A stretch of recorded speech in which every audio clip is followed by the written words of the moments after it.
Welcome to another episode of the Red Arrow Health and Wellness Podcast. I'm your host, Marco, with my lovely co-host, Jessica. Did that sound better this time? Mm-hmm. It was awful last week, wasn't it? Last week? That was the one with all the lovelies, I think. Oh, lovely, lovely. Lovely, lovely, lovely. Good. How's it going? It's going. I've barely seen you this week. I know. You are so buried in paperwork right now. Lots of paperwork.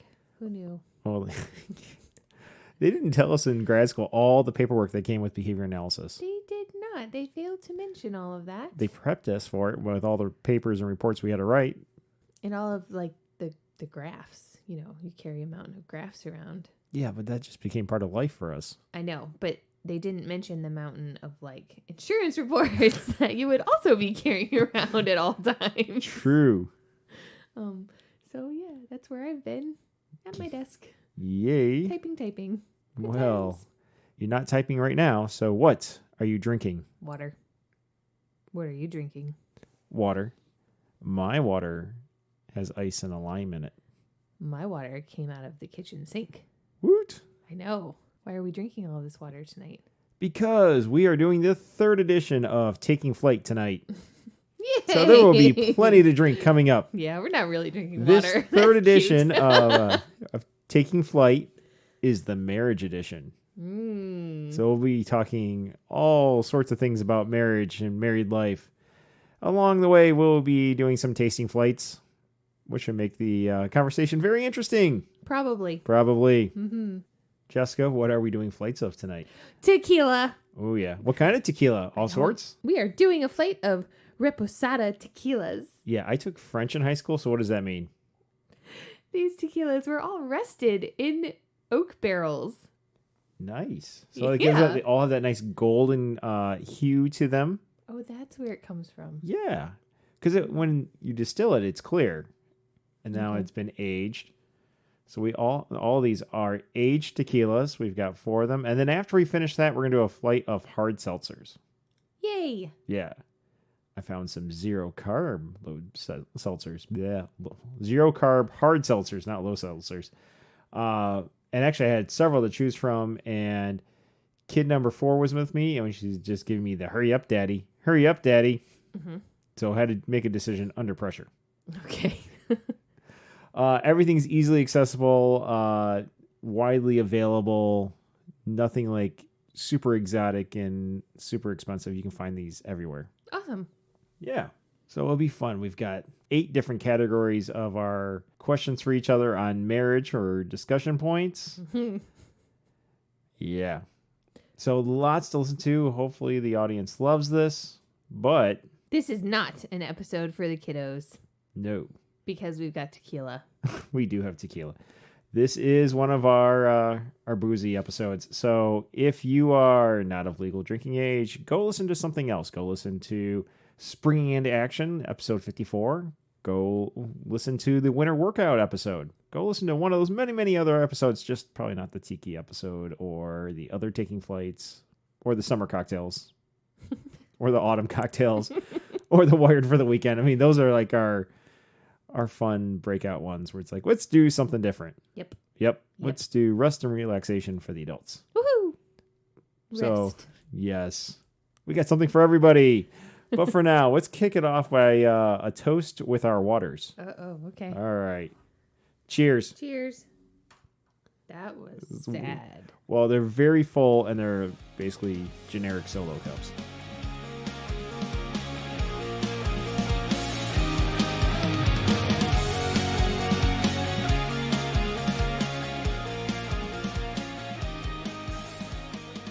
I think that I don't have enough water in mine. We can stop and get some. I didn't even bring down the hard seltzers yet, so we'll take a break when we get to those. Yeah.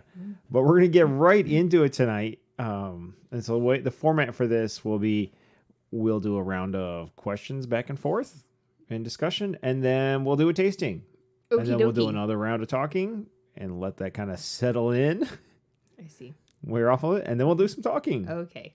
So round 1 of this marriage episode is all about engagement.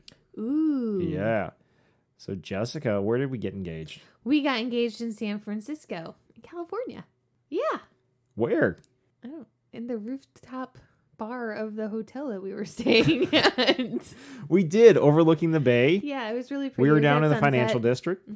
We were there for a conference for ABA because we're nerds, and that's where we got engaged. Do you remember where we went to dinner right before we got engaged? Because we had gone out to dinner. We had went and looked around the city for a while. I do. We had gotten up early to go to Chicago to go fly across the country. So we land there and it's the middle of the afternoon, but we're starving.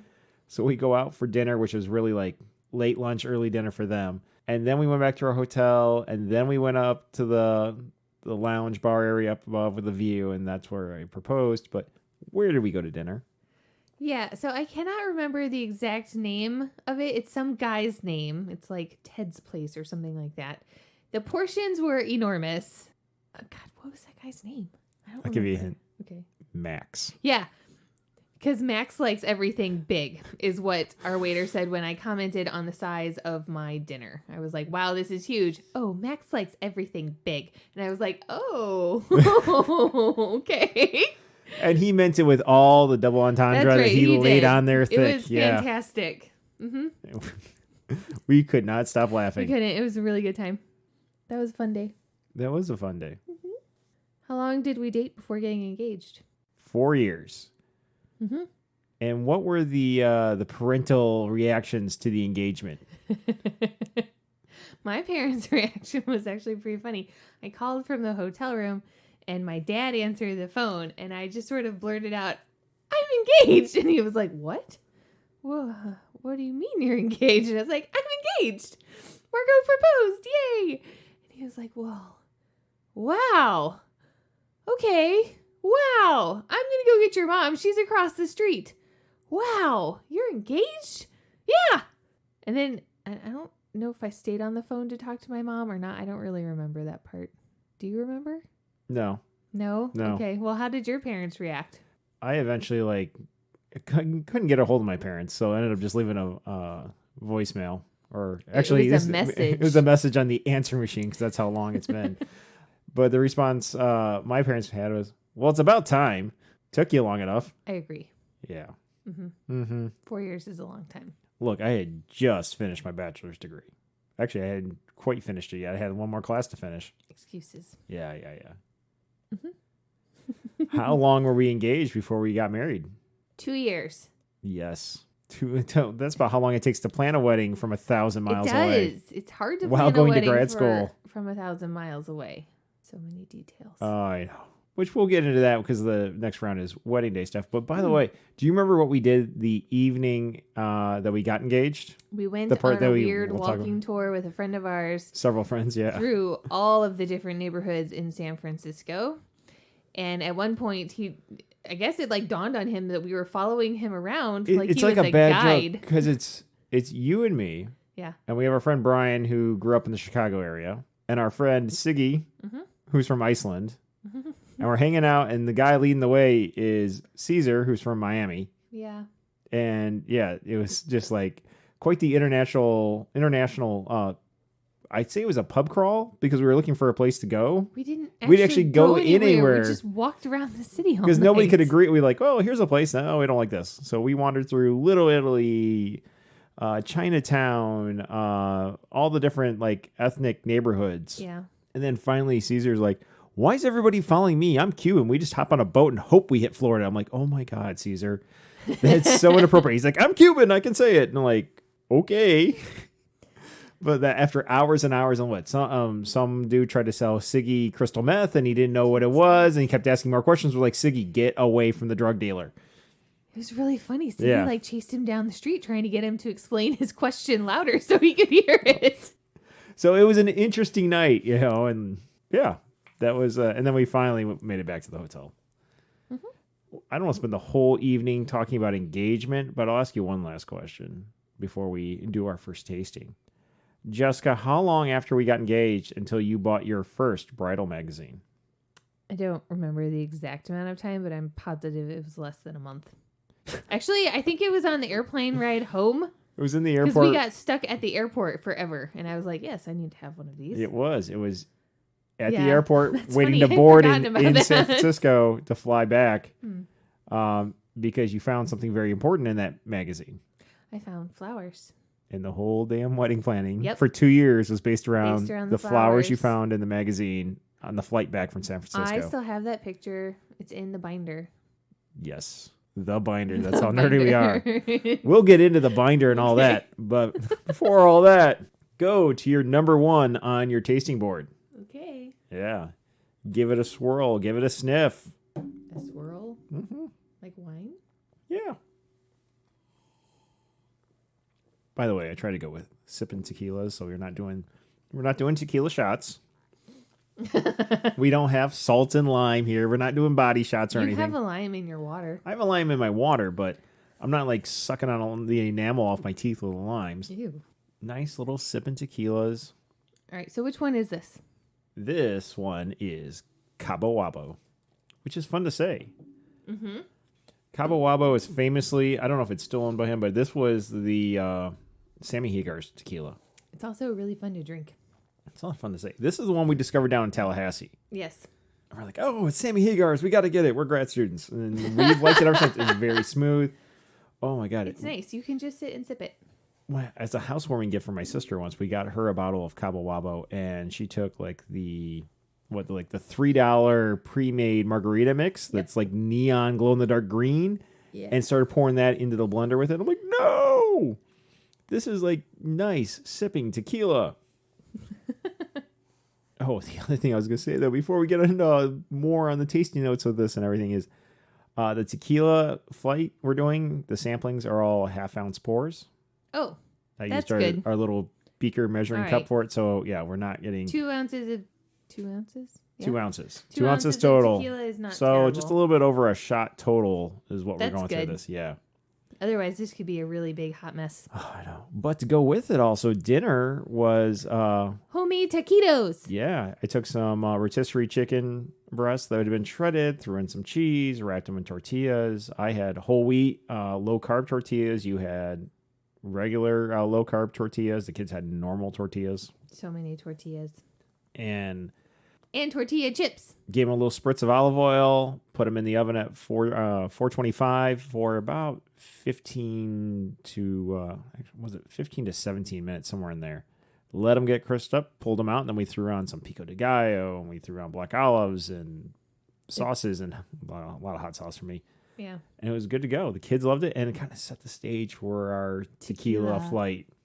We should be playing the Pee Wee Herman song. But before we get into it's not, yeah. Now I can picture Paul Rubin doing the tequila Pee Wee Herman dance. Yeah. dance? Oh, thanks for that. You're welcome. He points. What flavors you getting with the tequila? Or I don't have how's any. it taste? It tastes awesome. It tastes like rock. I don't know what Tastes it tastes like rock? Yeah, it's Sammy Hagar's. It tastes like rock. Not the rock. I didn't say the rock. I have no idea what he tastes like. Probably salty. Works out a lot. Sweaty. This doesn't taste salty. It doesn't. It's just, I don't know what it tastes like. I'm not good at this part of our show. It tastes really good. If you just want a sipping tequila, this is a very lovely one to Nice to and sit smooth. drink. You don't need. You're not you doing don't need a lime, shots. you don't need salt. You can just drink it This as isn't is. open your throat and throw it back. It's No, it sip on doesn't it. burn when you drink it, which is nice. A lot of people are turned off by tequilas because it burns when you drink it, and this one doesn't do that. Yeah, you're not going to feel the burn. Nice flavor. Mhm. Almost vegetal. You don't get little hints of salad with it. No, Okay. I'm sorry. I'm not as awesome as you. Okay. Well, I like this one. Also, there's like a cold or something going around at work, and half of my face is stuffed up. So Don't give that to me. I don't have time for that this week.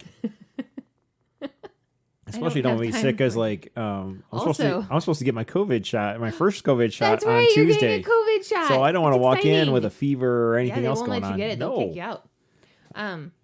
No, there's also a stomach bug going around at work. Oh my god. I don't have that. That's been going around at work for a while. Yeah, it has, but now it's hitting some other people at work, and that sucks. So Yay. I stayed away from all of the people that have had it. Well, let's get back on topic. Okay. 'Cause that's just gross. Round two. Round two, Round like two. night two. Night two's always better than night one. We heard that at a concert. Mm-hmm. We were standing out in left field at Wrigley. Round two is the wedding day. Jessica, how many years have we been married? A really long time. I think this is 15. We're coming up on 16. I was gonna say I think this is number 15. I was trying to help you out with the math. Well, you jumped ahead of me. I'm sorry. And that's how you know we've been married for 15 years. Jessica, when did we get married? We got married in August. Yes. At the end of the summer. Dog days of summer, so it was nice and hot. Yeah, it was pretty hot. It rained. It did rain on our wedding day. Like a lot.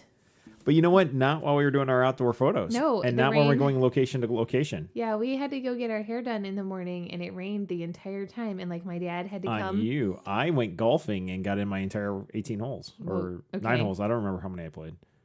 You didn't get rained on? I didn't get rained on. That's amazing because we all got rained on, and my dad had to like walk me back and forth from inside of the hairdressers with like an umbrella. Well, I got up nice. I had the first tea time of the morning. So I got up early. I went golfing, and then I went with some of the groomsmen, and we put the centerpieces on all the tables, including the goldfish. And then we went back to my parents' house to eat, and that's when it rained. And my nephew was there going to town on a Chicago-style hot dog, and the groomsmen and I were all looking around like, "Yeah, bring some for us?" Aw. The answer was no. No hot dogs for you. And then we went, but it stopped raining when we went to the church. Yep. I have no idea what it did while we were in the church. I believe it was raining inside of the church, and it literally stopped right when it was time to get in the cars to go to the beach to get the photos taken. Yeah. We went, and then we did that. Mm-hmm. And then when you went to the reception, it was raining there because the people who went outside to smoke were whining. And I believe it was raining when we left. It was dark. I don't remember. But there was a big awning that the cars pull under, and we got I didn't get wet. I was pretty happy about that. Yeah. And that kind of hits on the question I had in here somewhere, whereas what was the weather like? Well, rainy on and off. There was rain on our wedding day, but you know what? Gray, rainy skies make for more dramatic photos if the photographer we had didn't suck. Yep. Yeah.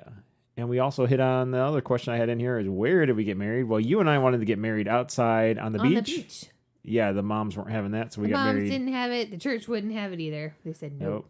Do you like all the suggestions I have on here? Like, where do we get married? Church, outdoors, tobacco barn, biker bar? And it throws on because we always had, down in Florida, we had friends who were like, oh, I went to a wedding this weekend in an old tobacco barn. The bride and groom were pulled in a wagon and pulled by a mule. It was like, oh my God. And it was like, that happened more than once. And then like... My mom's always telling me about it too. People who go to Hell, Michigan, where they have a biker bar there called the Hellhole, and there's been that's hilarious. Wakes there for funerals. There's also been wedding receptions there. Nice. Yeah. No, just a regular church wedding for us. What did I wear? You wore a tuxedo with nifty shoes. Can you describe nifty? No, it's shoes from like the 20s. Had two-toned wingtips? Yes, wingtips. That's the word. Thanks. Mm-hmm. Yeah. Cummerbund or vest? Vest. Long tie or bow tie? Bow tie. What color were the vest and bow tie? White. Right? Yeah. So you remember. Yeah. Yeah. I do. What color was my boutonniere? Oh, it was my rusty peach color that I had picked out that the entire wedding was of the calla lily, yeah. Uh-huh. And it was a calla lily, and it was super, super important. If that had not been there, I would have flipped out. Mm-hmm. Yep. What was I wearing? You were wearing a white dress.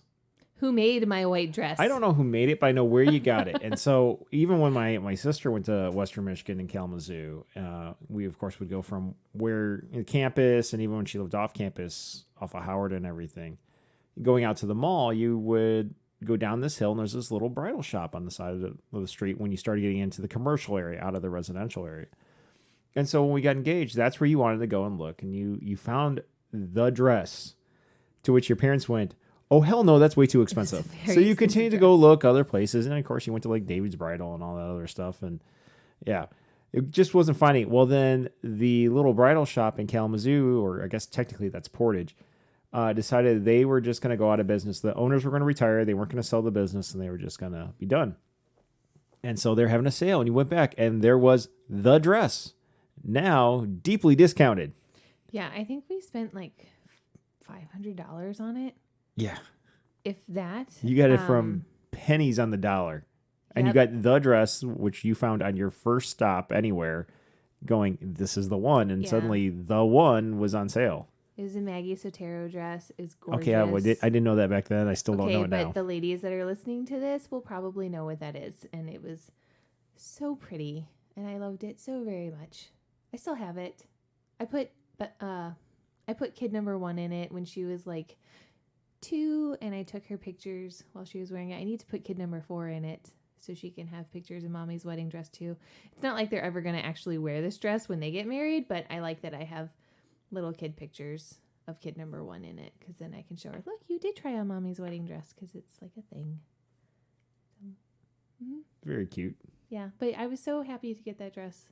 You look good in it. And like laced up the back. I remember that. There's a photo of the maid of honor like putting her knee into your back, pulling the strings. It had a corset back, and that was a really fun thing. That was a fun day. How big was the wedding party? Wedding party was, well, let's do the math. We had 4 bridesmaids, 4 groomsmen, 2 additional ushers. We had 2 ring bearers, 1 flower girl. And then we included a few extra people in, including the 2 readers at the wedding, because one was my sister-in-law and one was a very, very good friend of ours. That's 15 people. Hey, we had fun. We did. It was a fun group. Mm-hmm. And our pictures, we even went down and we were out on the pier with the lighthouse in the background for pictures. Yeah, there is that one picture where we're all smushed up together on the pier. And I think it's my favorite picture from the day. We're wearing our sunglasses. I like the one where we have all the groomsmen, because the groomsmen gift and usher gift was engraved pocket watches. Mm-hmm. Partly because I also wanted them to be on time, and so they'd have no excuse. So I made sure they were all set too when they got them. So there's a picture where they're all looking at their watch like, are we done with the photos yet? Never. What did the bridesmaids wear? They wore the perfect peach dresses that we picked out that matched the rusty peach flowers. Yep. And it's hard to describe because it was saying layered. That they're peach is not really accurate. Yeah. But it's probably the best I can come up with to describe the color, because it was like a deep peach with red undertones. Because it was based on a calla lily, so it had a kind of a graduation of the hues across the. There's a spectrum there with red highlights on it. But the girls' dresses were multiple layers of different shades of fabric. So depending on which direction you looked at them, it was more towards the reddish pink, or the reddish pink side, or the reddish orange side of the calla lily, and it matched perfectly. Yeah, Do you they're remember? pretty dresses. They everybody still has them. One friend of mine actually got hers cut. She made it shorter, and I think she dyed it another color. But she wore it to some events, and I thought that was pretty awesome that she wore it again. Anytime you can wear a bridesmaid dress more than once. Right. Yeah. Because, everybody's got them in their closet. It's nice to get mileage out of them. Do you remember what the groomsmen wore other than tuxedos? No, they wore tuxedos. They wore black tuxes Right. with I would have to dig out pictures. I really don't remember what kind of tie silver they wore. vests with silver bow ties. Were they silver bow ties? I believe so. Okay. Not black? They might have been. Oh. I'd have to go back Okay. and All look. right. I wasn't paying attention to the dudes, so Well, that's good. yeah. Any hitches in our getting hitched? So like hiccups in the ceremony. In the ceremony? Well, of the day. Yeah. So the priest decided, well, I guess he didn't decide. He found out that he had to officiate a funeral right after our wedding, and it was in The other end of the county. Yeah, and he basically told you, she better be on time because I have to leave at whatever time our wedding was supposed to be over. Were you on time? No, I was like 2 minutes late because my aunt decided that my dress needed to be ironed. So she was down in the basement in curlers, ironing the hell out of my wedding dress, and I was standing there going, I need to get in that dress right now. We're going to be late to my wedding. I can't be late to my wedding because there's a funeral. We have to go. And she was like, it's your wedding. You can be late. Nobody's going anywhere. And I was like, did you hear what I said about the priest and the funeral? The dress did not get ironed all the way. Nobody noticed any wrinkles in it.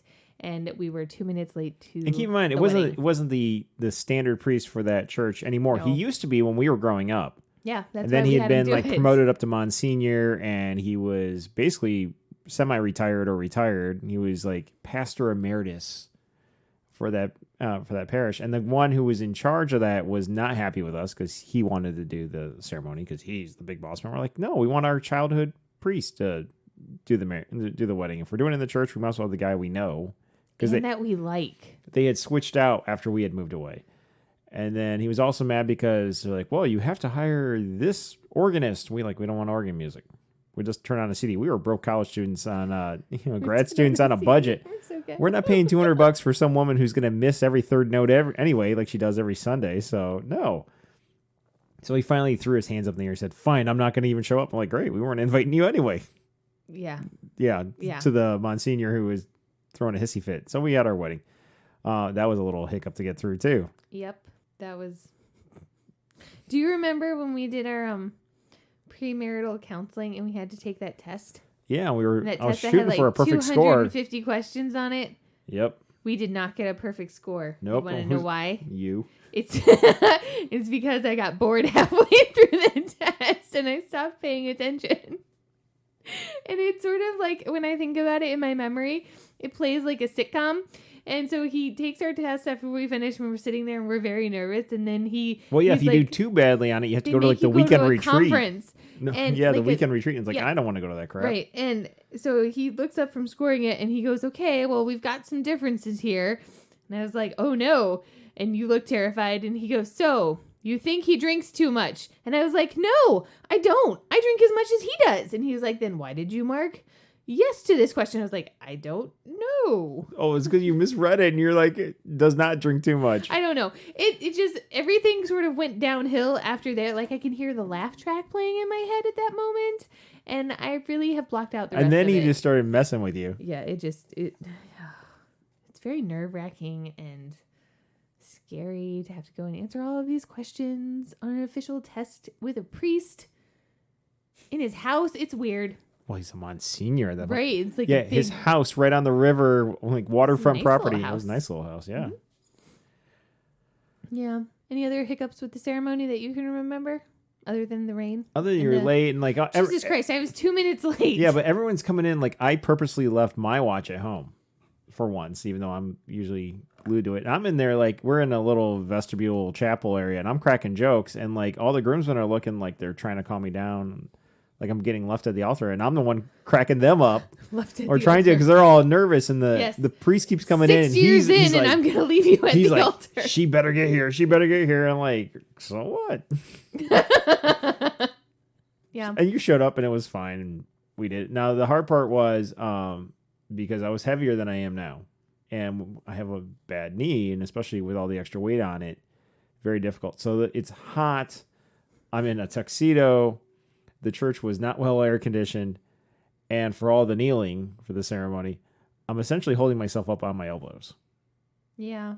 Well, full Catholic Mass. You're gonna kneel. So there's a lot of like upper body work out there. So yeah, very, very hot. Some of the photos are like, why is your face so red? Why does it look like you're sweating? Are you nervous? I'm like, no, I'm holding my entire like overweight body weight up on my elbows. My dad didn't get to say his line. What was his line? You know, the priest is supposed to say who gives this woman away, and my dad was supposed to say her mother and I do, or whatever the line is, and he didn't get to say it. Well, you could be like your uncle and say, Big Daddy. Did he really say that? I don't remember. I don't remember either. No, but yet that was the same aunt, and she was late to her daughter's wedding too, with her daughter. They were like two and a half hours late because the limo driver got us lost in rush hour in the DC area. Yeah, and that's why when we got out of the reception, which was a set amount of time, we got back to Virginia because her reception was in DC, and all the liquor stores were closed. And so we've told this story before, where we all had the only liquor in the house was the supply. Yeah, Captain Morgan Tattoo that we had brought to sneak in, and we had forgotten. Mm-hmm. Yeah, so everyone was drinking Tattoo. But we've talked about, I think that was the road trip one. Mm-hmm. Yeah, we've told that story. Yeah. No, but my dad was bummed because the priest cut the line to save time because I was 2 minutes late. And my dad was like, I didn't get to say it. It's like an actor who's seen his one cameo ends up on the cutting room floor. Yeah. Yeah. Mm-hmm. Anything else from that day? that went wrong? From the ceremony and before, not that I can think of. I think that was otherwise. We planned it really, really well, and that went well. Like that was a deep thought, but you know what I mean. Went well. It's been a long day. So we had a reception though afterwards. Jessica, do you remember where our reception was? Yes, I do. We actually got married at Santinello's Italian restaurant. We did not get married at Santinello's. Our we had a reception was at Santinello's. Santinello's Italian restaurant. Not a sponsor, but that just happens to be where it was. Really important to us because that was where we went to dinner the night that we met. Yes. At prom. Yeah. We've talked about how I think it was when kid number 1 hosted. Oh. Like, where did we meet? And we met at your senior prom in high school and met up at a mutual friend's house. I went with that friend. You went with somebody else. And then after that, we went out to dinner at Santinello's. And I had to translate the menu for your date who didn't know just common Italian food like lasagna and mustacholi and rigatoni and spaghetti and linguine. And yeah. Anyway, so yeah. And then we went out to prom and eventually we got engaged. All right. Eventually we got engaged. What was for dinner? Don't say Italian food. Lemon chicken. Okay. Which was wonderful. There was some sort of noodle that I didn't get to eat any of. Probably because it was covered in like red sauce. And I don't know. I just remember the lemon chicken because it was to die for. It was wonderful. I remember the focaccia. And I honestly don't remember what else was on the buffet for food, even though we were the first ones through the line. But apparently it was amazing. I don't know. I got to eat a little bit of the chicken at the actual reception, but not too much because like everybody wants to talk to you at your wedding. You have to go and you have to do all the things at all the right times and take pictures and everything. So I didn't really get to eat a whole lot, but all of the leftovers made their way home with my parents. And so the day after the wedding, we got to chow down on all of that food, and it was great the second day too. So, yay. I mean, that came in handy because I remember one of the groomsmen coming up to me during the kind of schmoozing period before we go to the head table and thank everybody for coming and go do the food and then begin the gauntlet of everything that the DJ, who was also the MC for the night, kept us running through. They came up to me like, Marco, taste this. And they had a cocktail and they're like, it's supposed to be a 7 and 7. I'm like, okay, what's the problem? I take a sip. And they're like, it's only 1.7. I'm like, oh my God, this is only Seagram's. There's no 7-Up. So apparently your parents put us on a budget and we really did a great job with the budget, but it got down to the end and we were going to have, I think, just beer and wine. Yep. And cash bar for everything else. And finally at the very last minute, your dad's like, to hell with this. I want a bottle of Jack at my dinner plate so I don't have to get up and stand in line, and here's my credit card. And so it was full open bar. Well, okay, full open bar. The servers were then working, they're getting paid hourly, so they're going heavily on tips. They were all tipped very well. Yeah, they were mixing everything extremely strong. Yep. And that kind of was the social lubricant for the evening. At some point, a bride drink was invented for me, and it was delicious, and I have no idea what was in it. I know that I had like 3 of them. We also had the DJ also mentioned that he had been DJing for 20 years, and he had never seen the dance floor move with so many people jumping and dancing. And your parents also extended how long we had the hall for because the party was going well. It was a really fun day. Yeah, everybody danced so much and so hard that they actually shifted the dance floor over by like 1.5 inches. Yeah. And apparently that's not supposed to happen. But what are some of your favorite memories from the reception? We did shots with my parents right before they like introduced us to That's true. Did the introductions for the wedding party? The site it's an old home. And is that what that is? They used to the story is that used to be their home. They lived upstairs and it was downstairs and that was the dining area. Then they built the brick house next door and they've expanded out since then. And then they eventually added on the banquet facility in the back. So everyone was coming in the banquet entrance. And to make our grand entrance, we actually came in through the restaurant in the bar area. So we're standing around the bar getting staged because the DJ had this thing where he introduced everybody. He introduced the parents. They come in, they go down the staircase and into the banquet facility. and the wedding party goes in. Each, bridesmaid and groomsmen are lined up, and actually at that point it's pretty funny because we've already let the parents in, we've let the flower girl and the ring bearers in, and then come our friends and my brother. It's your Yeah, and your brother and stuff. And it's like they're listing off facts about them. There's like 3 facts and then a funny story. a funny little anecdote. So, it's like they're going to such and such school and they're majoring in such and such, and something embarrassing. Like they once, took a road trip down to Bike Week and slept on park benches, which was great because the one they had just introduced was working on a PhD in transportation safety. Yep. Yeah. So that was fun, and it caught them all off guard. And most of them took it in stride and thought it was funny. Not all of them did. Some few were a little upset. Oh, well. And then, of course, I had one of my siblings got offended for somebody else. It's like, well, they actually thought that was kind of funny, but you're the one that's upset about it. Yay. But the shots were good. Lots of shots. Lots of shots before we even entered the room. What other favorite memories do you have from the reception? I like the goldfish at the tables. I thought they were pretty, and they matched the dresses of the bridesmaids really well. Only a few were consumed. Only a few. Yep, there's a lot of weird pictures of fish. We put the little disposable cameras, because those used to be a thing, on all of the tables, and we told everyone, take pictures. We would love to see how, what your viewpoint of the wedding was, or the wedding reception was. And everybody took all of the pictures, and it was fantastic. And most those of them are better than the professional are hysterical. ones. Yeah. We had little adoption cards for the fish that said, please take me, I'm here helping out Marco and Jessica with the reception. Please take me home. Sign this card so we know who you went home with. Yep. That was adorable. A lot got adopted. Mm-hmm. And there was a few because we actually just got feeder fish that you get to feed bigger fish. So they were like 5 cents each. Mm-hmm. So there's actually a 5-gallon bucket underneath the table that had our wedding cake with more goldfish. So like a few families are like, but we want more. And I'm like lifting up the thing going, here you go. Here you go. Put a few more in the bowl. But when you get home, you put them in a bigger bowl. Yeah. The fish did get adopted, though, so that was good. If we were to do this again, though, I would absolutely not include fish. Yes. Yeah, that was not. In with our, because a lot people were just starting to show up with digital cameras to everything. So I was looking through those photos as I was doing my prep work for this. There is one photo of an upside down fish. Yep. Yeah. All glassy eyed.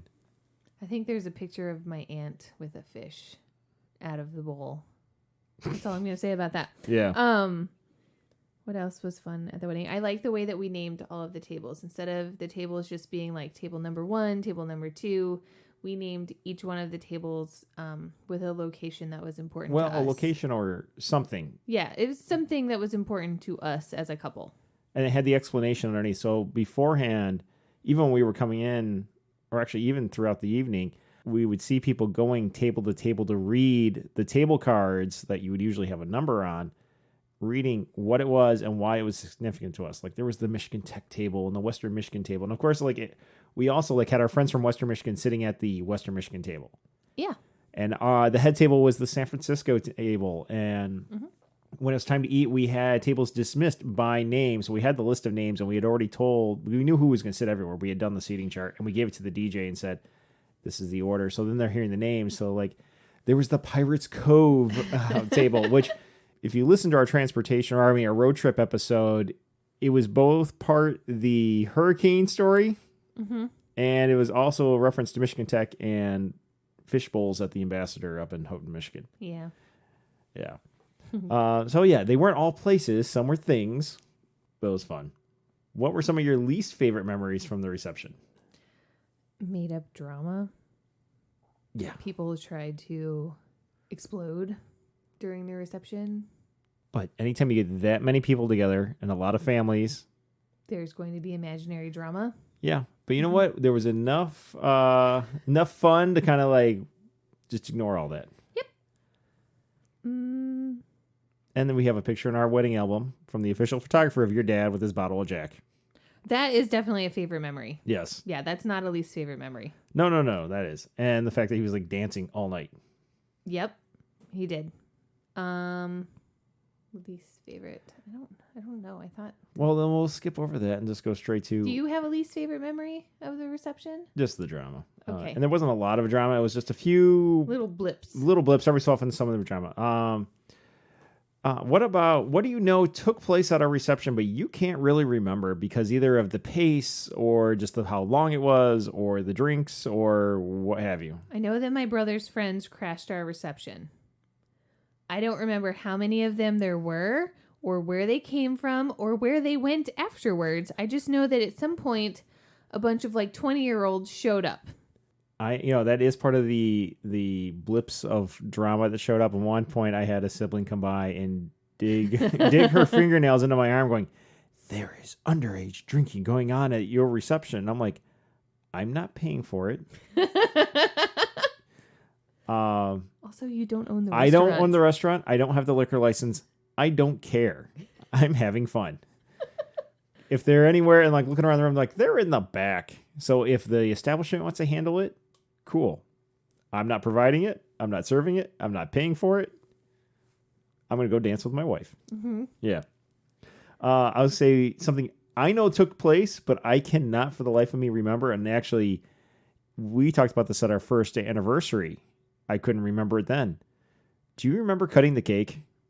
I know there's pictures of us cutting the cake. I honestly don't remember cutting the cake. I do remember cutting the cake because it was time to cut the cake. And you did not magically appear. So I was standing there holding a knife all by myself. And then we were trying to cut it and the photographer was trying to get the picture. And we were like, do we just actually cut it like you're supposed to cut a cake? And he was like, no. And he had to walk us step by step through how to cut the wedding cake to get the picture. And also so the cake didn't fall over. Because I guess there's a trick to it. I don't remember what the trick is. But I don't remember any of this. Yeah. So. Also, we did not smash the cake in our faces, each other's faces, so that was good. Because we talked about that. We had extensively. And I told you that I would divorce you the next day if you did that. Yeah, pretty much. Mm-hmm. Because again, a Maggie Sotero dress. And then we eventually got out of there. We went to the hotel. The next morning was rough in that I forgot to pack an overnight bag, so I had to put back on my sweat-soaked tuxedo to go home and take a shower and take real clothes on.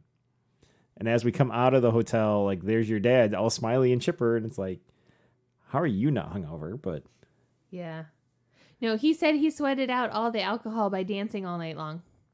That was what he said. Good for him. Well, that's impressive. Hey, I think we talked about this a little bit on other episodes, but where did we go for our honeymoon? We went to Pensacola, Florida.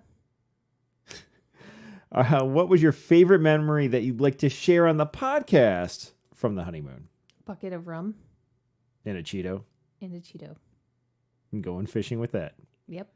And but we've already talked about that. So we have. That is pretty much it. So if you want that story, go back and listen to past episodes. Do you have a favorite memory you'd like to share? Honestly, it was just laying on the beach and hanging out with you. Yeah, that was good. Yeah. But the giant sampler of crab wasn't too bad either. That was delightful. Yes. Mm-hmm. All right. Next up, then, is our second tasting. Hooray! Number 2. Give it a swirl, give it a sniff, give it a taste. What are you getting on this one? It's kind of peppery. It is a little peppery. What is it? It's a little bit of a black pepper, almost peppery. Yeah. Not like a chili pepper. No, but it does have a little hint of black pepper. This is Hornitos.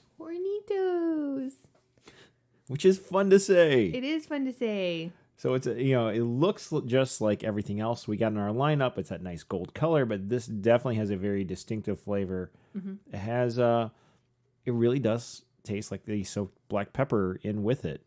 Yeah. It's very not warm. Not overpowering. Does not get you in the back of the throat. Still can sit and sip it. No, it doesn't burn the back of your throat, but my throat is feeling definitely warmer. Yes. Since drinking it. The Cabo is way smoother. Mm-hmm. The Cabo is way easier to sip. Yep. Not that this is hard to sip. No, it's very good. Too. It's just it's peppery. Ooh. It took a little bit too much at the end, and then it was like, whoa. That had a little bit of bite to it. But no, still good. In between the two, I'd go with the Cabo. Same. Yeah. And by the way, for the people wondering, Patron is not in the lineup tonight. No Patron. Because it's so overdone. Agreed. That is what you should pour into your neon green margarita mix. Whoa, no. Yes, it is. I don't like Patron. Sorry, Patron. All right. Do you have anything else you want to say about Hornitos? I do not, other than the name is really fun to say when you're drunk. Are you drunk already? Nope. Oh, because we got a lot more to go. That's why We I are didn't just say ready the to name. start round 3, the married couple. It's going to be a little bit more of a lightning round for you, I like Jess. this. Lightning rounds are fun. Yeah. Who's taller? You. Who's louder? You. More stubborn? Me. More impatient? I'm not sure. Depends on the situation. Okay. Both or neither? Yes. Tie. Deal. It's a push? Yes. Okay. Better morning person? You. Who falls asleep first? Oh, it's me because I fall asleep on the couch now. These days. Who falls asleep the easiest, That's though? you. Yeah. I have the easiest time falling asleep, but these days, well, you get up earlier, so you fall asleep sooner. Yeah. But in general, it's easier for me to conk out. Who snores more or louder? I reject your question. Pleading the fifth. Who used to snore more? Blah, snore more You. or louder? Yeah. Sounded like there was like some sort of like tractor trailer idling in the bedroom. Used to be pretty bad. Yeah. It's a lot better now that I've lost weight. Yeah. It Who's is. more competitive? I think it's me. You think? Why don't we play racquetball anymore? I just ignore COVID and Why don't we other take stuff. classes together anymore? Why don't we do pretty much anything? Yeah, why did we stop playing racquetball together? Because. Why don't we play just catch that often in the front yard? Because we both have baseball mitts. Because You throw too hard. And you're I throw competitive? too hard and it's scary for you. And also, I want to win. You've hit me so hard with the ball before that I've had lacerations from the laces. My dad was super proud of me that day. Great. Mm-hmm. Who's funnier? You are. Who's more social and outgoing? You are. Am I? Yeah, you are. Who's better at faking it? Me. Yeah. Seeming more social and outgoing. Who's got more tats? Oh, for sure, you. Who's got more piercings? Me. By far. Mm-hmm. Who's the better cook / chef? It's you. Who's the better baker? Me? Yeah. Probably kid one at this She point is, yeah. after a year of COVID. Yeah, she's pretty Yeah. good. Her banana bread has turned out nice. Who's got the better sense of style? I'm going to go with you because I am missing the girl gene for clothes and Are you shoes. saying I have the girl gene? Yes, congratulations Oh. over there. Does it have anything to do that I took art classes and Sure. architecture and it's all about lines and color matching? Sure. Okay. Who's more athletic? You? Neither. We like engaging in athletic endeavors. Do we have like the super talent for it? No. I don't know. Who's the better singer? Oh, it's me. By far. Who's better at trivia? I don't like this question. Why don't you like this I'm not question? terrible at trivia. I didn't say you were. Kind of. It does depend on which one. So, like, when we used to do trivia night for this kid's fundraiser at school, like, if it's movie trivia and pop culture stuff, you're usually I'm going to better win. in TV. If it's history and geography, I'm usually better at that. And together we make quite the trivia couple. Yeah. Who's the bigger nerd? You do. You have the PhD, so congratulations, you win. I think it's a relative thing of who's bigger, like nerd or nerdier. Oh, yeah, that depends on the day. It does depend on the day and who's nerding out that day. Who's better at video games? Me. Yeah, you are. Who plans date night? You do. Usually like, Marco, what do you want to do for your birthday? I want to not have to plan my own birthday. I planned it last time. You planned my 40th. That was great. You did a good job. Thanks. Favorite thing to do together as a date night or a couple's day or a couple's weekend adventure? Go away from the children. I concur. And probably most other people as well. But sometimes that's fun. But usually it's you and I together somewhere that doesn't also involve our kids.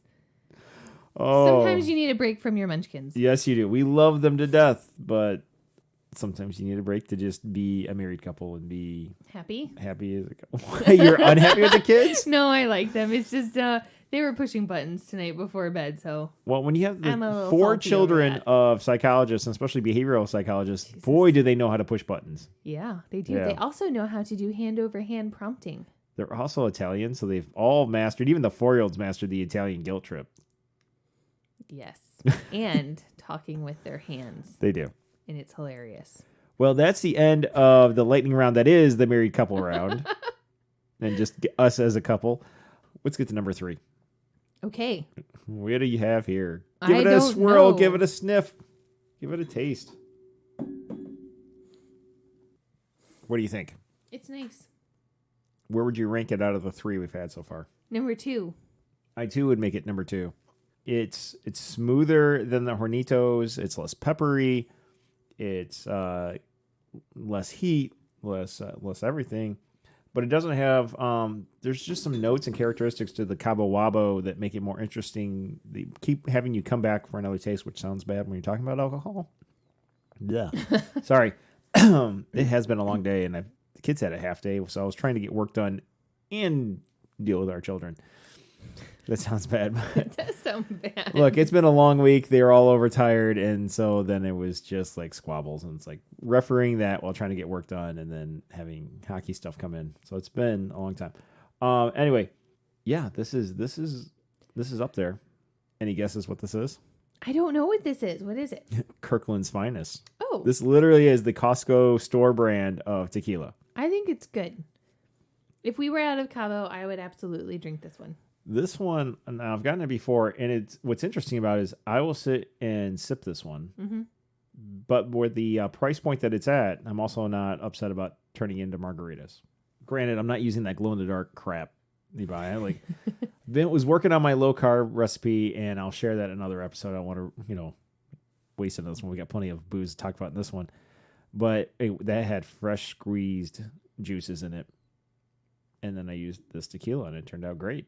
This one will easily take on the flavors of other for sure. ingredients for a cocktail. Yeah, this is something that's going to hide very well in the rest of your drink. Because it definitely doesn't have a lot of distinctive components to it. Whereas the Cabo, that would be a complete waste to turn that into a cocktail. Just sit and sip it as is.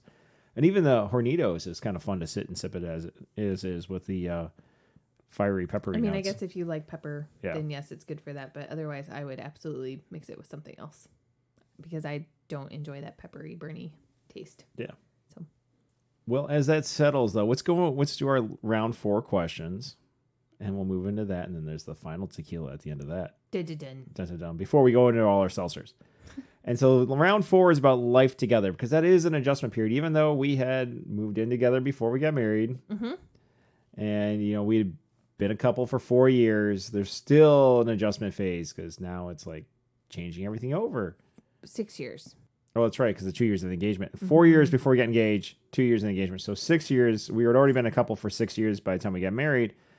But just life together, there's adjustments to that. So, Jessica, who does the dishes more? Me. Who cooks more? You. Who does the laundry more, but really who washes the laundry more? I don't know. I don't either. It's like we're both running loads. We just pretty much run laundry all day, every day. Especially on the weekends. Like it's nonstop washing machine action in this house. But who folds the laundry more? Me. By far. Me. Yes. Who mows the lawn? You. Who clears the snow? You. Who makes the bed? Nobody.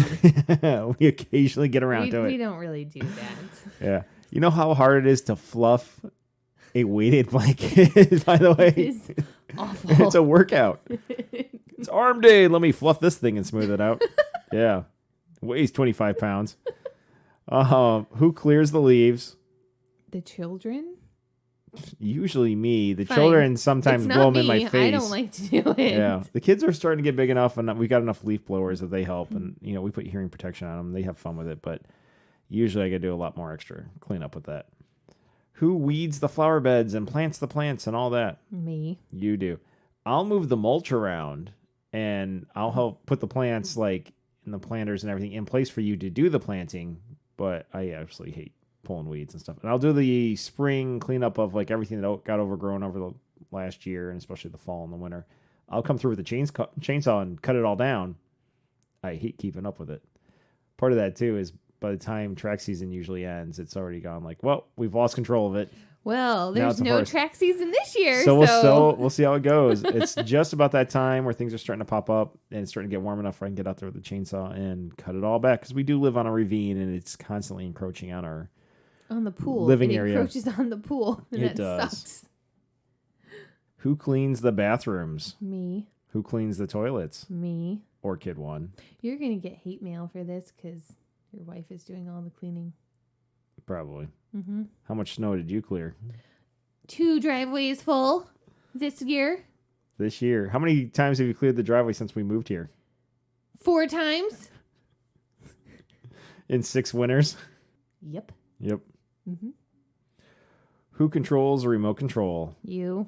But these days, it just turns into one of us starts flipping and they get sick of it, so they throw it at the other one. And then they get sick of it and they throw it back. And it's Then like, we let's go just to go to bed. Because with all the streaming services and cable and everything, It's it's like, overwhelming. well, and it's like, where's all the good stuff? Because we binge all the good stuff. Yeah. So, who drives more when we're in the car together? It doesn't count. Like at the moment, like my office is in the house, your office is in another state. So obviously you drive more. But when we're together, who most often is behind the wheel? You do. Quite often. But, you know, when we were in Virginia, a lot of times it was like, you drive, I'm sick, because I was doing all the driving. Mm-hmm. Because you were at home and I had the office that was away from home. But, yeah, probably more times than not, it's me. Who does the grocery shopping more? You do, because I hate it. When I do most of the cooking, so I want to go get the ingredients. Right. No, if this were up to me, you would be playing, like, what is that chef with the basket show on Food Network? Chopped? Yeah, you'd be playing Chopped every single night if I did all of the grocery shopping. It would be amazing. Mm-hmm. Sorry, I lived through college already. I don't want to do that again. Like I said, it would be amazing.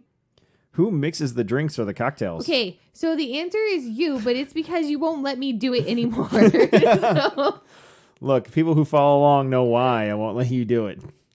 Your friends can all relate. Or at least the ones who were on that You trip know to what? Wisconsin. I seem to remember people drinking the drinks and being really happy afterwards for a while. Listen, we're going to go tit for tat. What was the first time you actually bought a drink for yourself at a bar? I don't know. When was the first time you bought alcohol for yourself? I don't know. 22, 23, something 25? like that. I don't know. Who's more adventurous? Oh, for sure you. Who's more spontaneous? You. Who plans more? You. How the hell does that work out? I'm more spontaneous and I plan more. Because I am content to sit and read a book all day long. And you're like, we're going to go do some things. What are we going to do? I have no clue. We're going to get in the car and find some things. That's as far as I planned it. Well, We're going to okay. head south. That means nothing to me. Yeah. Who's more organized in terms of process? Because this is how nerdy we are. I've broken down organized into 2 different categories. Okay, and guess who the winner is for this one? It's not me. Yeah. Who's more organized in terms of being neat and tidy and stuff put away? I'm going to go with me. Yeah. Except the answer is actually not either of us. Yeah, maybe. It's not you. Who takes more photos? It's me. Mm-hmm. Oh, so that's us as a couple. Oh, my God. All right. And that was another bit of a lightning round. Help us move along through this. Jessica, grab your 4th tequila. Give it a swirl. Give it a sniff. Give it a taste. What do you think? It's good. It is good. You know, I'm getting some characteristics, and of course, it's because it's aged in oak barrels, but almost some whiskey notes to it.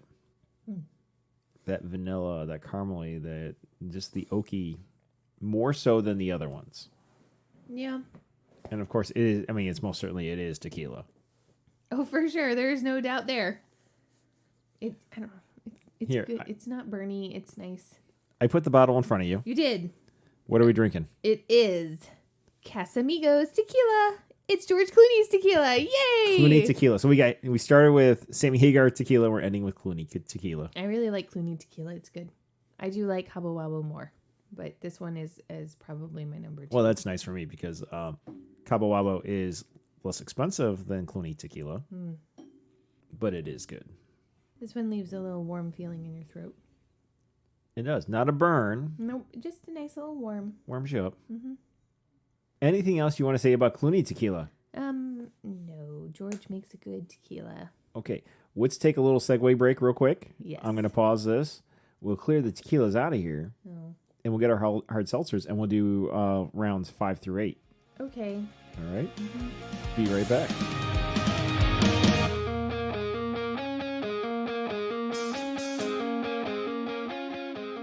Okay, let's do this. Okay. So I got us our rocks glasses that we're going to sample these out of. Mm-hmm.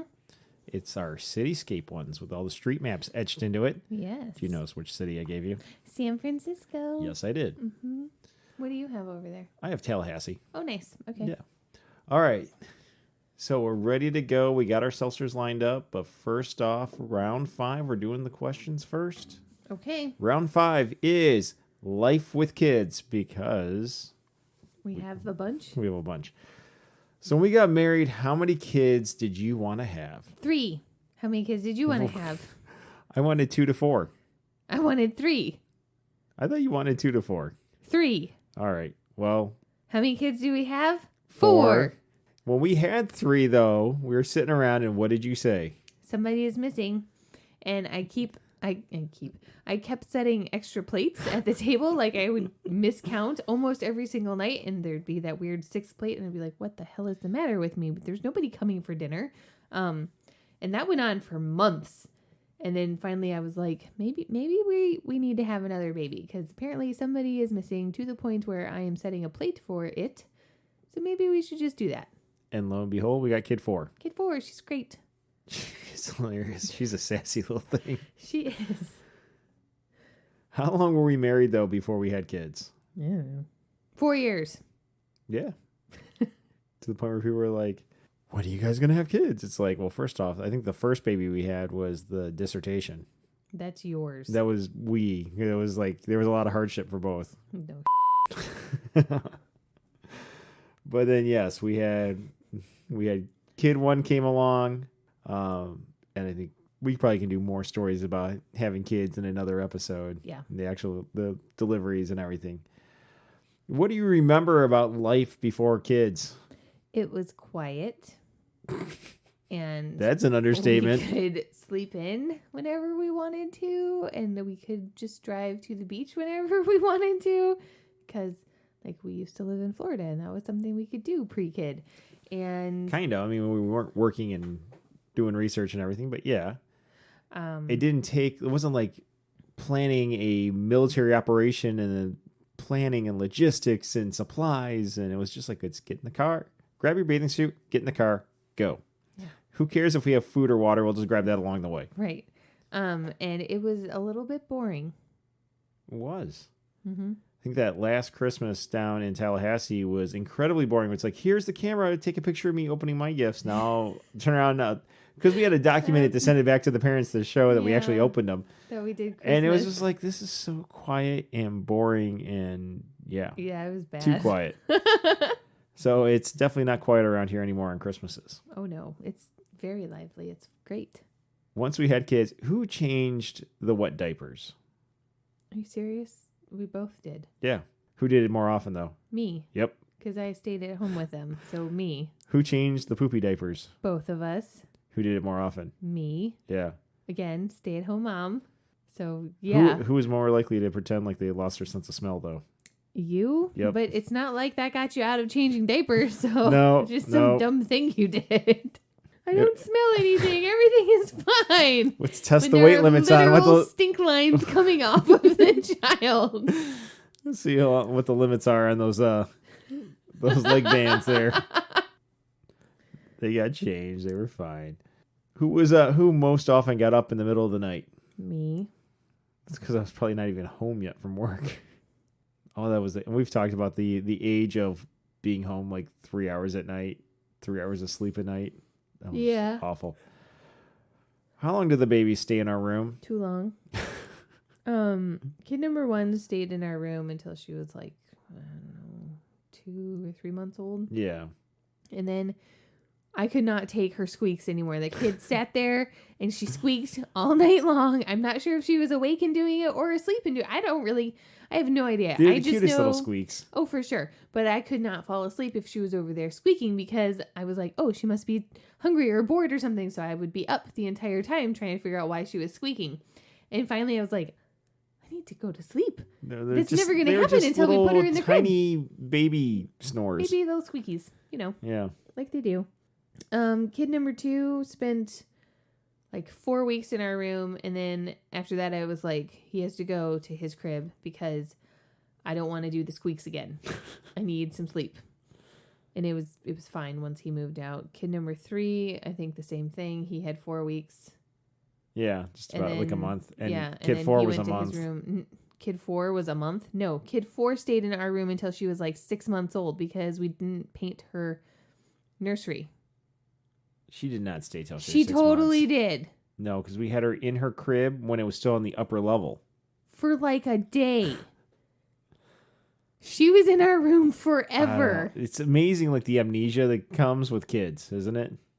One of us is not having amnesia about this. Not with this, yeah, but in general, like there are things that you don't remember. There's things I don't remember. Mm-hmm.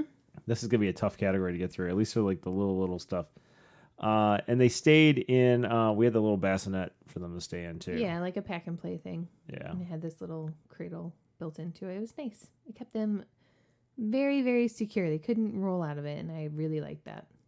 And they were nearby where we could get to them in the middle of the night, but far enough away where it's like very handy because like I had C-sections for all 4, and so it was really hard to get up and out of bed, and so I could just roll over and grab them and take care of them, or it was easy for you to get up to grab them and then hand them to me so I could feed and change them. Nice thing too is like we don't have them jumping in our beds and everything. No, kid number 1 came in once. She was like 2 or 3, and it was like 3 o'clock in the morning, and I was dead asleep, and all of a sudden I get woken up out of my dead sleep by a little tiny voice going, "Mommy, I'm here." And like I opened my eyes, and she had this big old smile, and it terrified me, and I screamed. And she has never come into our room since then in the middle of the night, and not one of our children has done the same. Nobody has ever come into our room. Yeah. Except for that one time. Well, they do go in our room. Like I know they go in because they leave notes and they leave stuffed animals on the pillow and stuff during the day. They're not coming in the middle of the night, No, and they're not coming in early in the morning to like sleep with us. They'll like go out in the hallway and yell, and then we'll get up and go, "What the hell's going on?" Or they scream in their bed. And yeah, but they're not. I don't know. They're not kids that want to hang out in bed with us. Well, that's Which is cool. not a bad thing. Not complaining. So everybody knows having kids, it adds stress to a relationship. What is the greatest stressor kids place on our relationship? It's probably because they take up all your time. Yeah. And there's like not very much time left for us. Yeah. As a couple. I'm not going to argue that. Nope. It's pretty much right on. Mm-hmm. What are the greatest joys kids add to the relationship? They're fun. I get to see you play with them, and I really like that. I like to watch your interactions with them. I like to watch you teach them how to do things. I like to watch you break up their fights. I like to watch you interrogate them, especially when kid number 1, she was like, I don't know, 3, and she did something, and she wouldn't admit to it, and you like plopped her down on the kitchen table, and you swung a light over, and you were asking very pointed questions, trying to crack her to get her to admit to what she did, and it was the funniest thing. Oh, yep. Well, and I like watching you do art projects with them and reading with them and just getting crafty and creative with them. And then we just go do stuff that you and I would be weird if we didn't have kids. Like we went to the kids museum and playing with the exhibits and seeing all this stuff. And it's like, we'd just be creepy if we were just a couple without kids here. But now we can come and we can check out the exhibits and look at everything. And play with the toys. Yeah, pretty much. Mm-hmm. In what ways has having kids cut into couples time? Are you serious? Well, for starters, getting a sitter was tough when we were in D.C. There's many times that kid 1 and even kid 2 got to come with me to Capitals games. Yep. Because the company had tickets, and we'd get them, and we would plan date night, and we would get reservations to go out to dinner. We're like, oh, here's one of the guys from Top Chef has a restaurant nearby, and we'll go there. And then it's like I'm there with my 4-year-old. Yep. Yep. Mm-hmm. Yeah, she's an expensive date, by the way. I'm sure she is. Yeah. And even now it's hard, to get sitters and get out, and it's expensive to get sitters too. Yeah, babysitters are. So that cuts into everything. And that's not just, there's COVID, so there's nowhere to go last year. We got away to Traverse City and did an episode about that. Mm-hmm. But aside from that, there hasn't been a lot of date time and getting away and all that. Nope. What are some hacks for getting time together? I don't know. Apparently, you start a podcast. Start a podcast, we get time together. There's our hack. The other one is wait for the oldest one to get old enough to babysit so that you and I can go out on bike rides. Or at least go outside and do yard work. Yeah, that's also not, like, teach your kids to load the dishwasher. Highly recommend teaching your kids to load the dishwasher because then you don't have to do it and the dishes are still getting done. Teach your kids to pack their own school lunches. Again, you don't have to do it and it's still getting done. And they are picking their own food, so they can't complain about it if they don't like it the next day. You do need to spot check what they're putting in there, though. Yeah. They can't just teach your kids to clean the toilets. Yes. So kid number 1 actually really likes scrubbing toilets, and it's hilarious. It is. And that's fine, because I don't want to do it. As we've established in a previous round of this. And that kind of leads into the next question. What advantages are there to the kids being older? Well, we just got into all that. Also, they can entertain themselves. You cannot take a little 3-month-old baby and leave them alone in like the playroom and go mow the lawn. Yeah, you can't do that. But you can do that with like a 3-year-old. You can say, hey, you need to hang out in your room. Your big sister is also in your room. I'm going to go mow the lawn. Don't come outside. And they will listen to you. Yeah, especially since like the 4-year-old used to go, and we've got a coffee table in the playroom right by the window. She'd sit on the coffee table, play the Nintendo Switch, and then every time I went back and forth across the the yard, she waves. So it's like I can see her, she can see me, and I'm getting the yard work done. Right. But I also had her older sister who's old enough to babysit in the house. Mm-hmm. So, also, you don't have to like walk back and forth all over the house and bounce them in the middle of the night when they're older. Oh my God. That's nice. Doing the bounce. Doing the bounce. But so all this together, having kids, in hindsight, good idea? Yeah. Yeah. They're nice little people. They are fun. Mm-hmm. Let's get into our first hard seltzer. I don't think we have talked about that. Actually. What flavor do you want to do first? I got 4 flavors. Tropical lime. The tropical. Okay, first off, all of these are Corona hard seltzers. They're supposed to be 0 carb, 0 added sugar. They're all 90 calories. We got 4 different flavors. I have blackberry lime, cherry, mango, and tropical lime. So which one do you want to do first? Tropical lime. Tropical lime it is. Pass over your glass.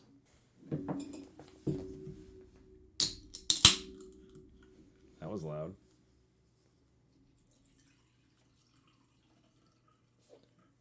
We're going to drink all 4 of these right now?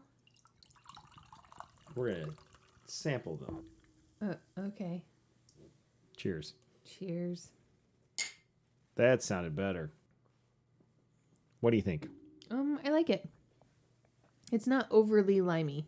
It's not overly sweet either. Yeah. It definitely has lime. It's definitely a lime seltzer water. Mm-hmm. Yep, it's got not good bubbles. over. It's not super seltzery though, so that's good. Yeah, the effervescence is not overpowering. Yep, that's pretty good. I'd rather have that than a White Claw or anything like that. Oh, for sure. I do not like White Claws. Beastie Boys Sorry. did not fight for our right to party for us to drink White Claw. As we sit here drinking a They did Corona not. seltzer. Well, we'll finish our first round of seltzer, and we'll do round 6. Round 6. Then and now, which is all about changes No, during thank the you. marriage. Because what's the old trope with that whole thing? Like, David Bowie's Changes song? like men get married and hoping their wife won't change what she does, and women get married hoping the man will change and he doesn't. And yeah, change happens, people. You're gonna grow old together. You're gonna grow and change together, Or you're not. or you're not. Maybe not together, but you are gonna. You are going to grow old. You're gonna grow old and you're gonna Congratulations. change. So, first question on this one: do you still have your original wedding ring? Yep. Does it fit? Mine does. Does yours? I do have my original wedding ring. It does not fit, and I don't wear it anymore. I wear a different one. Yep. I wear a little silicone cheapy cheap, which actually the other day I was cooking and it slid right off my finger, so now I That's get a funny. smaller one. So my wedding ring is an 11.5, and it was tight when I got it, and it got even tighter and tighter. And now I'm wearing an 8, and it's sliding off my finger. Cool. Which is amazing. My class ring in high school was a 9.5. Oh, so my hands are either. Getting smaller. But the nice thing about this one is I can leave it on, and I'll just get a smaller one because they're like a couple bucks on Amazon. But I can wear them playing hockey. I can, if I get my hand smashed, you don't have to worry about all the issues with rings. I don't have to worry about scratching it, and I still have a ring on, which makes you happy. It does. Yep. It does. Mm-hmm. But you still have your original wedding ring on. Yep. And I haven't lost my original ring. It's No, you have it in your box. my little man box on my dresser. Box. Who has gained or lost the most weight since the wedding day? You. Yeah. I think I've gained the most and lost the most.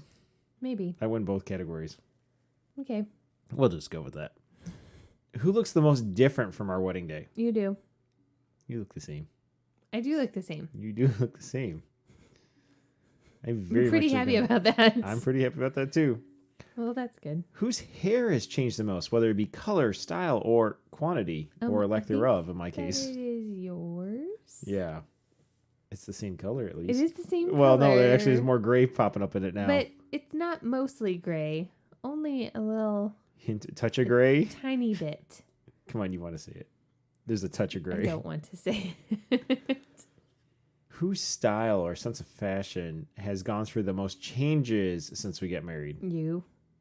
Has it? I still wear V-neck sweaters with t-shirts underneath. You're not wearing vests anymore. I'm literally sitting here wearing a vest right now. No, like the sweater vest. I'm like, you went through there's like a picture that's going to get posted with this. I am wearing a sweater vest. Yeah, that's true. I wore sweater vests for quite a while. That helped hide the fat a little bit. Is somebody mowing their lawn right now? It's an airplane. Oh. Anyway, yeah, it was a strategy to help hide because you notice they were all dark. Yeah. Oh, but yeah. So my fashion has changed a bit, and the fact that I can fit into different clothes now too. I mean, my style has changed quite a bit since we started dating. Yeah, you don't wear cords anymore. I also don't own any cargo pants anymore. You did have quite the assortment of cargo pants. I do still have Hawaiian shirts though. Mm-hmm. Yeah. You don't have any more of those, like, what were they? The mud jeans or whatever you used to have a bunch of pairs of. Yeah, and I don't have spaghetti. Do they even make those tank anymore? tops No, you don't have those either. anymore. So, What had the higher occurrence when we got married or now for these following items? okay. Getting/receiving flowers. Got more flowers either before we got married. Yeah, no, for sure before we got married. Yeah, but like around that time. Around the time we got married versus now. Yeah. I don't love flowers. And you finally listened. So, Finally there we gave go. up. Yeah. Yeah. Yeah. Going out for dinner. Oh, I think we go out to dinner more often, and not now because of COVID, but before COVID, like after marriage. Really? I thought we, like around the time we got married and we didn't have kids, I thought we went out to dinner more back then. Maybe it's actually the same. Maybe. Where did we go most often back in the day? Back when we got married, if we were to go out for dinner, where would we most frequently go? Is the answer Qdoba? Actually, I think it was going to be Qdoba. It would either be like Because Qdoba, we used to go there after class. or we'd go to Po' Boys, Yeah. or we'd go to Momo's. Momo's. We'd go to Momo's. We would occasionally go to Andrew's. And what was that place that was up above the parking garage in Tallahassee? Harry's. Harry's, Harry's yes. with the yummy Great bread. seafood. Really nice blackened chicken wings, too. Yeah, it was really good. That place kept changing names a number of times, but it was great when it was Harry's. How about now, if we were to go out to eat, although COVID kind of screws things up. So back in like 2019, if we were going out to eat, where would we go? Haymarket. Probably Haymarket. To have pizza, which you don't eat pizza anymore, so that's a bummer. Or we'd go into food trucks at Watermark, or we'd go to Silver Harbor. So basically the breweries. Yeah. Staymaker at Journeyman, which is a distillery. It's fun there. Sounds kind of bad, but honestly, I've talked about this before. Like, if you want good food, you go to the craft breweries or distilleries or wineries. They tend to have awesome food. How about a night out on the town with friends? I think it happened more often way back when we got married versus now. Probably. I mean, ignoring COVID, so like going 2018, 2019, I think we had more of a social life. Yeah, probably. Not counting going to kids events that just happen to have our friends at it. If we were going out for a night on the town back then when we got married, where were we going? A bar? I don't know. A Saturday night out on the town, we'd go to Halligan's. We all ended up at Halligan's throwing darts. It was next to the sushi place. I have a very tiny memory. It was the Irish bar, the Irish pub with the darts on the far side of town. Oh my. So long ago. Okay, I think your memory of Halligan's is a lot rosier than my memory of Halligan's because I was bored out of my mind. That's true. Like, all the husbands and boyfriends were throwing darts, and all the wives and girlfriends were just not having fun. How about now? A night out on the town with friends. I mean, it doesn't happen very often because babysitters are a challenge. And especially when we all need the babysitters on the same night. There's only so many babysitters. Yeah. So that answers that whole question of how often. Trustworthy. Yeah. How about going and exercising together? Oh, now for sure. Yes. We didn't do that too often back then. Then it was like, well, let's go to the trail and I'll rollerblade and you bike. And like, okay, we made it like less than a quarter mile. We were both dying and it's time to go home now. Yay. Yeah. And now we go for like, let's go for a 20-mile bike ride. Mm-hmm. Sleep. Then. By far then. I could sleep till like 1 o'clock in the afternoon. Or 2, it's like, let's get up. Maybe not. Maybe not. Wake up in time for the Florida State game on TV. Eating healthy meals. Now. By far now. Yeah. The food was delicious down in the South when we got married, but so bad for you. I know. So bad for you. But so yummy. And now our focus especially is on trying to do healthy versions of that. And the shrimp etouffee, I'll do the recipe on another episode. But that turned out very yummy. Mm-hmm. What about going for couples day trips and weekend adventures? Then. By far then. Because no kids. Where were you most likely to find us on a Saturday night? I already answered that. Halligan's then. Now, where are you going to find us? The living room. Yeah. Or in the basement podcasting. Or in the basement watching TV. No, it's cold down here. In the summer. Summer we're down here. But usually either podcasting or upstairs on the couch. Or in bed already going to sleep because we're lame and we're old. When out with other adults, the most popular topic of conversation back then was... I don't know, literally anything under the sun other than children. I was going to say either behavior analysis and research and dissertations because we were a bunch of nerds who couldn't like leave shop talk at home, or as Florida State football. What about now? Now we're talking about our kids. Yeah. Everyone's talking about work. About... Everybody wants to know, how are your kids? How's work? Tell me. That's all we talk about. And that's it. Yeah. Or kids' school or something kid-related usually. Kids. It's always kids. Kids. Kids. All right. That's so that's in round 6. Let's do a drink. Ready? What are we doing next? Cherry.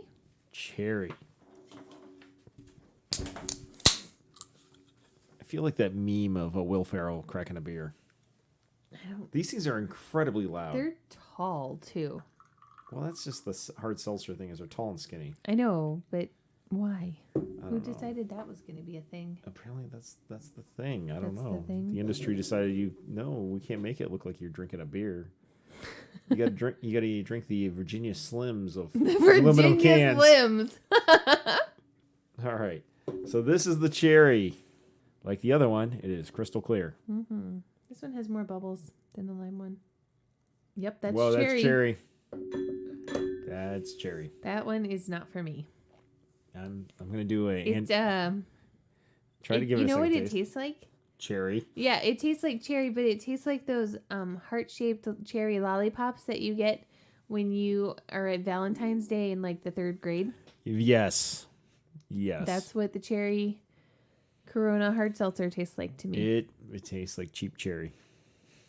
Cheap candy cherry. That's mean. It is mean, but that's what it tastes like. Going back to lime. I enjoyed the lime. I still have some lime left too. I'm having another sip of that. Ugh. Not a fan of the cherry. No. Lime's good. Sorry. It really does just taste just like those little heart lollipops. That's on my tongue. The lime did a good job of wiping it off. Nope. Was this like a mixed package of these? So there's multiple cherries? No, yeah. Well, it was a variety pack. Yeah. But there was only 3. I brought one down. Oh, okay. Yeah, so there's only 2 more. Okie dokie. Okie dokie. You know what? Spring and summer coming, I'll just take them to hockey and perfect. Get somebody to drink them. Drink them to hockey. No. Drink them to hockey? Feed them to hockey? Yes, feed them to hockey people. Drink them to hockey there we people. Go. I don't know how that works. Round 7. Mm-hmm. We're only doing 8 rounds of this, so. Round 7. Round 7 is advice. What is the best marriage advice you've received? So I'll lead it off while you think, because I had time to think about this, and you've been at work thinking about kids with behaviors and skill acquisition and everything. So I think the best marriage advice I got was from my doctoral advisor, and we were driving back and forth between Tallahassee and Panama City because we were both teaching on both campuses, and our classrooms were across the hall from each other. So we would carpool. And he kind of summed it up this way. A marriage is a product of many, many behaviors. You have to engage in those behaviors, sometimes daily, to make it work. You want to celebrate the milestones, big and little, as they occur because you have successfully engaged in those activities. Anniversaries especially. Anniversaries are more important than birthdays. Anniversaries are celebrations of many behaviors completed over time to make your marriage work. Birthdays, on the other hand, are merely a celebration of not being dead yet. And when he said this to me, it cracked me up. Like, as I grown older and we've been married longer, it's like, he's totally right. I would much rather celebrate an anniversary than a birthday. Because now it's like, here's another year. It's an achievement of us making this work versus, yep, not dead yet. Yay. You know what? You're about to turn 40. You'll understand. It was worth it just to get that jab in there. I think that you should understand that the 40-year-old birthday is kind of a big deal. It is a big deal. So you should keep that in mind. Oh, it's been in mind. More than you even know. Okay. Also, I don't really like surprise parties. So. Well, tough. And COVID is a thing. Yeah. It is. It's been a total pain in the ass. Anyways. No, I do not like this question at all. I am not good at advice. I do not. No, I'm not saying you have to come up with the advice. What's the best advice you received? I didn't receive any. Holy nothing? No. That's the thing. Everybody's got like their grand bit of advice. Not one person gave me advice on how to be married. How about from like a movie you watched? I mean, there's a stupid adage, don't go to bed angry, but I kind of think that's so. Sometimes it's better just to sleep for a little bit. You'll be clear head in the morning. Exactly it. Like, keep your thoughts and your mouth closed. And then after you've had a little rest and you've cooled down a little bit, then you can work things out with level heads. And you won't say things that you might regret later. But no, nobody gave me like marriage advice. I think it's super sweet that your professor gave you this advice. It's very lovely. But no, I didn't. I'm sorry. Lame. I know. You would think there would have been like a little old aunt or something. That's because nobody in your family lives that long. They all like drop off early. I did have somebody give me marriage advice on our wedding day. Really? The hairdresser? No. Makeup artist? It was my aunt. Oh. The one that was ironing your dress? I was, or a different aunt? It was a different aunt. The one that was trying to eat a fish? She... Or ate a fish? No, I don't know if she ate a fish. She posed with a fish dangling above her mouth? No, she didn't. It's not that aunt. That was only one person. This aunt is actually no longer with us. But I was talking to her and her sister, who's also my aunt, but she is so Funny how that works. Anyways, I was like, I really love my tiara. Isn't it pretty? And they were like, yeah, it is really pretty. Was it a tiara or tiara? It's a tiara. And but anyways. And I was sad because like there's no other reason to wear it other than your wedding day. And they were like, you can wear it around your house. You should wear it while you're vacuuming. And I was like, yeah, that's a great idea. And they're like, you should do that while you're naked. Your husband will like it. And I was like, oh, I am exiting this conversation with you now. So yes, there's my marriage advice from my aunt who is no longer with us. Also, I haven't actually implemented that. So. Yeah, I'm aware. I am very aware. That would definitely, like, I know, like, there's bits and pieces from the being sleep deprived and having kids and everything that have, like, just escaped our minds. Pretty sure that would be lingering in there. In a good way. Mm-hmm. Please don't do a spit take across the equipment. I'm trying really hard not to. It's funny that that's the bit of advice she came up with, given that we went to her wedding with kid 1 and 2 in tow. This was before them, though. No crap. Mm-hmm. Since we've been married like 4 years before kid 1 showed up. Mm-hmm. Well, that's a fun story. That's that was better. There you go. That's I my just had to wedding tease it out of you. Story. Apparently, it's vacuum naked while you're wearing your wedding tiara. Your husband will like it. Yep. Have not actually tested that, though. So. Well, there you go. Now we know what we're doing tomorrow. No, we're not doing that tomorrow. No, we're playing a hockey tournament tomorrow. We're doing something horrible tomorrow. It's going to be awesome. It's not. It is. You know, you were supposed to play, not just be the official. I don't want to do any of it. Well, sometimes you got to do stuff for the kids. I don't want to. For the kids. For the kids. That's just something we say during trivia night when we're spending all of our money.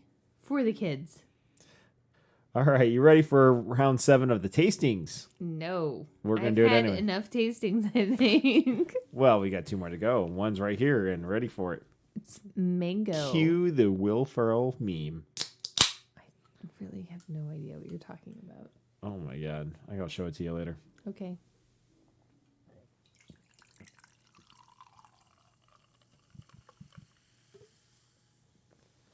All right, what glass am I pouring this into? San Francisco one's not empty yet. It is. I just don't want a lot of this. This is... You know, look, you can't say it without thinking of Chris Kattan and booty shorts. You are correct about that.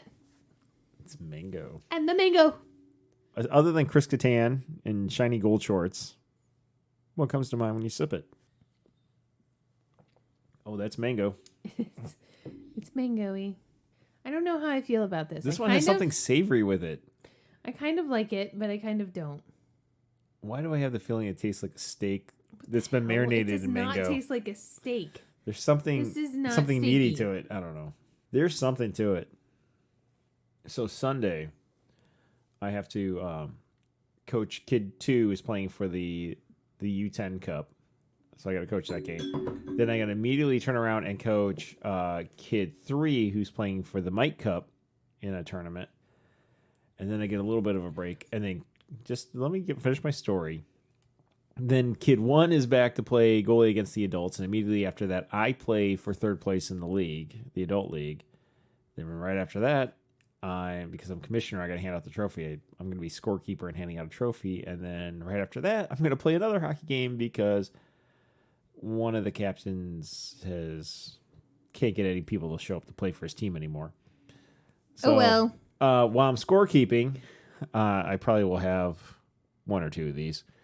I haven't decided what flavor yet. It won't be the cherry. Lime. Right now I'm leaning towards lime, but maybe I'll take a lime and a mango. It definitely won't be the cherry. Kind of has tiny hints of like orange or clementine or something. It's not just mango. It's some sort of other yellowy orange colored fruit. Almost. Yet it's clear coming out. No, it is, but it doesn't just taste like mango. Well, there's a little bit of orange. There's almost a little bit of pineapple in it. Yeah. But it just says mango on it, so I'm confused. Well, and I'm reading the ingredients right now, and it's probably hidden in the part that says natural flavors. Can we talk about the Mike Cup real quick? Sure, let's talk about the Mike Cup. This is for 8 and unders. Like the actual Mike Cup. The new actual Mike Cup that we Yeah. have that, not all the coaches even know about this yet. Well, this won't post until it's been Yeah, handed I know. out, so it's fine. Yeah, what about it? It's a gnome Well, it's in a cup. It's a silver cup trophy, and it says the Garden Mike Cup. And he got a garden gnome, a little garden gnome gnome. He's that so sits in the cute. trophy. Yeah. It's adorable, and the kids are going to die over it. It's going to be the greatest thing ever. The parents are going to die over it more Yep. than the kids because it's a big old silver trophy with a little garden gnome in it. Garden gnome. So cute. Yeah. I love it. I love it too. I think it's a brilliant idea. And look, I think the mascot for the kids, because they're the garden wolves, I think they should have been. And when they were first, actually the first year we were at the garden, our kids had gray jerseys, and they were trying to decide between the Sharks or the Thunder, and they chose the Thunder. I thought they chose poorly, but whatever. They did choose poorly. We were the gray team. The following year, kid 2 was on the red team, and I was, and so I think the head coach, we had discussed it. We threw it out there. I don't know how hard he was pulling for it. I was really pulling for it, for them to be the Red Hot Chili Peppers. The Garden Chili Peppers would have been great. I think they should have all been vegetable names. The cucumbers. They went with the Red Hawks because it was combined of the Red Wings and the Blackhawks. The following year, they had all sorts of colors. And we're like, look, we've got the green peppers, we got the red peppers, we got the blueberries, we got all these different colors. The blueberries. Yeah. Parents would revolt over that. My kid's a blueberry. No, they were not intimidating. They were the green wolves and the red wolves and everything. And so same with this year. I'm coaching the Red Wolves, and kid 2 is on the blue wolves, and kid 1 is on the black wolves. It's cool. We got the wolves, it's a cool wolf logo, It is. but it's not garden-esque. I really like the garden gnome. I like the garden gnome. So we need a cool little garden gnome. We need Like a garden gnome. Angry garden gnome Angry holding garden gnome down there, kind of like little squatty, chunky guy with a hockey With helmet with a stick. point on it. Yes, Yeah. I agree. I think it would be awesome. Mm-hmm. But you know what's not awesome? One, the cherry. And the mango. The mango is not too wild either. Great. Yeah. I'm sad these are not as amazing as. Oh, I hoped am they'd probably be. doing a little cabo wabo after this so I can finish the night on something that does taste good. Mm-hmm. But, there's still hope. There's one more. We got the blackberry lime. It's got lime in it. Lime goes with tequila. Lime went well on the first one. We did the tropical lime. Should we move on to round 8? Yes. Okay. Round 8. Married life hacks. What makes married life better? What makes married life more successful? What is your hack for making this work? And for me, I got to say, it's separate bathrooms. And if we can't have separate bathrooms, at least 2 sinks. And we discussed this back, like, the summer we got married, 2 of my lab mates, we're all friends, all got married. And we had sat and we had a discussion about this. And it was like, what's the secret to everybody's success? And we all came up with 2 sinks.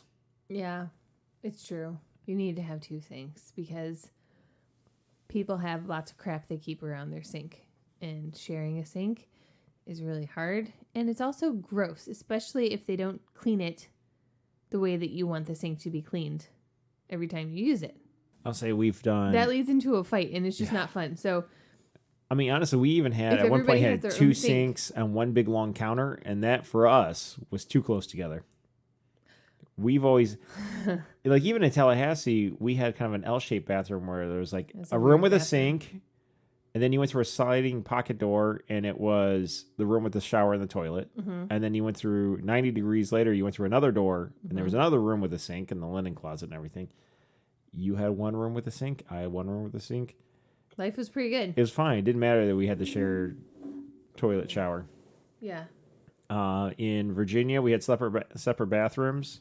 Yeah, because they were tiny bathrooms. And here we have A tiny a house. shared master ensuite, but we're like on walls. Separate sinks. Yeah, I have- perpendicular walls. You have like a normal sized sink with a tiny counter, and then I have like a vanity. With a counter little with a bench and sink. everything. I do. It's nice. I really like that. And our sinks are attached. They're not separated attached. by They're on the. completely different sides of the bathroom, and it's wonderful because I don't have to see your whiskers in the sink, and you don't have to see like makeup everywhere. Whiskers. You have whiskers. Yeah, I see your whiskers. I don't have whiskers. in the sink. So what?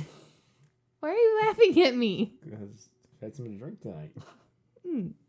So 2 sinks. Sounds like you agree with me. What do you have for a married life hack? I don't know. You know what? You said I don't know, and you in the last one, and we teased out an awesome one from your aunt. Yeah, but you stole my sink thing. What made it your sink thing? Because I'm the one that said we need separate sinks. But I also had that same discussion with people in the lab. You weren't even there. We had this conversation well before you went to that lab. That's true, but I didn't bring up the topic. Somebody else brought up. I believe it was Aaron brought up separate sinks, or it might have been Jeannie. And I'm like, yes! And Jess agrees with me. Yeah, like separate sinks all the way. All the way. So we'll just go double down on separate sinks? No, there should be something else. Probably. You know what? Yes. 2 sinks. Everybody needs 2 sinks. And also, don't be an Sounds good? Yeah. All right, let's do number 8. This was number 8. No, that was topic number 8, and we finished with a drink. Oh, okay. Blackberry lime time. I don't have high hopes for this. High hopes. Yeah, it's a good song. You're going to make everybody need to pee. There's lots of bubbles in this one. Yours, not mine. I can smell the blackberry. I don't smell the lime. I haven't sipped it yet. I like that one. I don't like that one. That one also reminds me of like classroom party candy. I can't quite put my finger on what kind, but just wait, it'll come to me. That one, I mean, it does. If anything, I would have guessed sweet tarts. No, that is not what sweet tarts taste like. But I am not getting cheap 3rd grade Valentine's Day party candy off of this one. The cherry I did. But if we've been at the beach and we were doing tequila beforehand and then we're just sipping on something, this would work. Nope. In fact, it might work while I'm I don't know trying how to run late a you're scoreboard. planning on staying up tonight. Oh, okay. A scoreboard. That's tomorrow. Yeah. No, that's Sunday. Not. Well, whatever. Well, I'm running the scoreboard between hockey game 1 and hockey game 2 for me. Yeah. After coaching. You can just knock yourself out with that then. Well, God, I'm not going to sit there and with a bottle of tequila going, yeah. Do you know how funny that would be? Do you know how screwed up the scoreboard would be?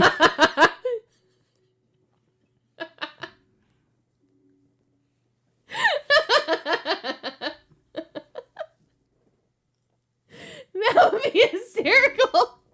Oh, and there's a microphone in there, too. I could have some fun. Exactly. That would be You horrible. Just blame it on the tequila the next day. Sure.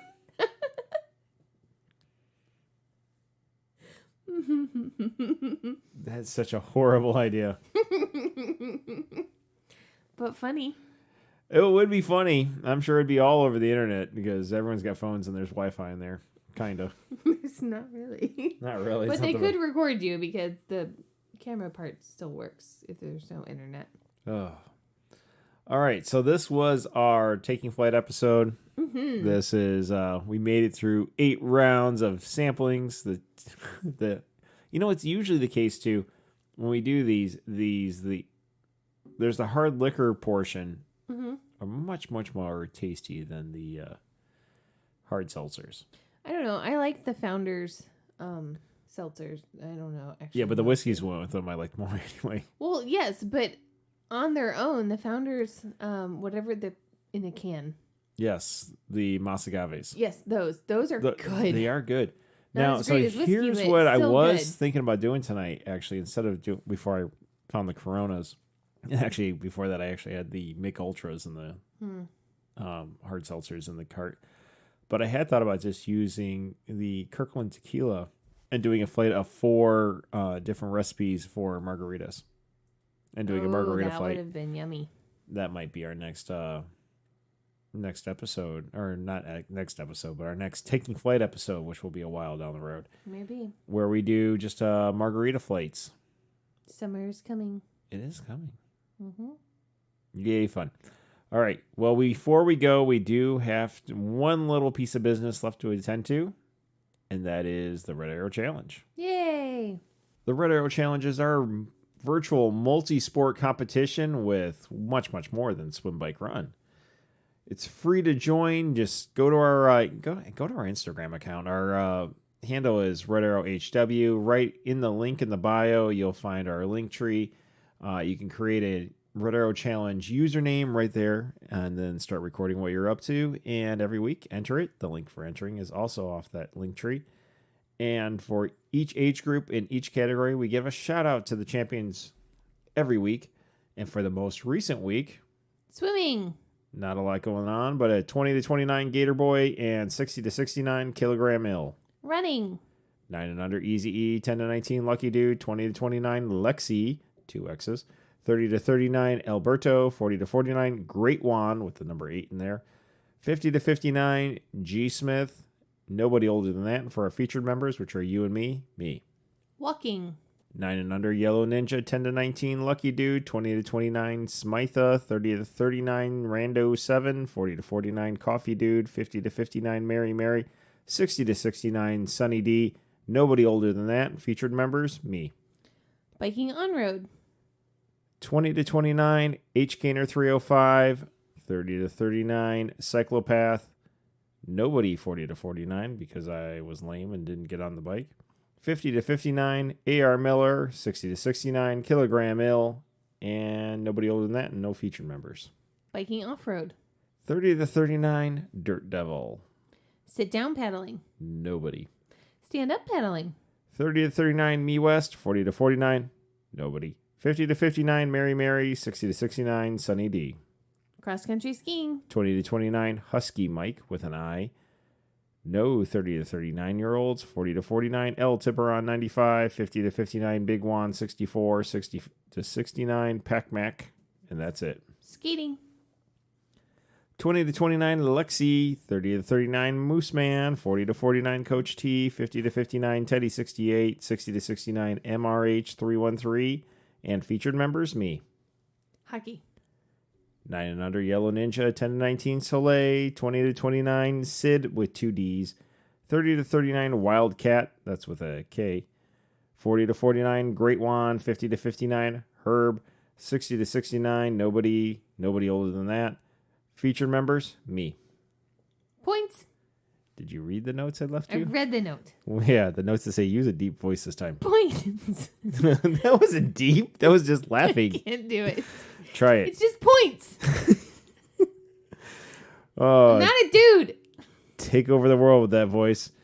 9 and under Yellow Ninja, 10 to 19 Lucky Dude, 20 to 29 Lexi, 30 to 39 Alberto, 40 to 49 Great Juan, 50 to 59 Mary, 60 to 69 Sunny D. Featured members, me. Shocking. How you doing? I need to go to bed now. You want a little sip of tequila to get the flavor out of these Probably hard because seltzers? I don't love these. The lime was good, but the rest of them are not so Yeah, good. I'll take Sorry. them and pawn them off on Yes, please do. hockey people, especially like Enjoy hockey people. we're getting kicked out of the rink because of COVID, and somebody got caught without their mask on who has a giant black beard. Not me. I clearly don't have a giant black beard. We're all happy Yeah. about that. But then it was. Wait, who was it though? I'm not going to name him on the podcast, but yeah, shortly after that, I got the email saying, remind everybody, blah, blah, blah, blah, blah. And also, weather's getting nice. You guys can all take your socializing out to the parking lot. So it's like, all right, well, if we're out in the parking lot, then I'll just toss some of these around because guys will feel more comfortable sipping on these in the semi-dark of the parking lot than the well-lit. It's because they're not Silence of very the Ring. manly. Because like They you are not, said, 'cause they're the Virginia Slims. They are the of Virginia Slims seltzers. of beer cans. They're long and skinny. They need to be short and squatty. Okay. Yeah. Honestly, if you made them like a little Mickey's Malt Liquor grenade, short and squatty, people would really like them. Not girls. No, that's true. Because they're like Virginia Slims. I don't know about. There's a marketing thing there's there. some sort of weird smoking thing that I just don't get. And that's not healthy. You don't want to get into that. For sure. For sure. No worries there. All right. This has been a kind of a crazy episode Yep. of the Red Arrow Health and Wellness Podcast. Yep. We drop new episodes every week, Yep. usually about working out and stuff, but also about family, raising kids, in this case, marriage. And sometimes drinking. about like, yes, just, you know, Mm-hmm. kicking back and relaxing. check out all our other episodes. But for now, Jessica, we got a long weekend ahead of us. Crazy weekend ahead of us. Indeed. And this has been fun. Loads of fun. Bye. Bye.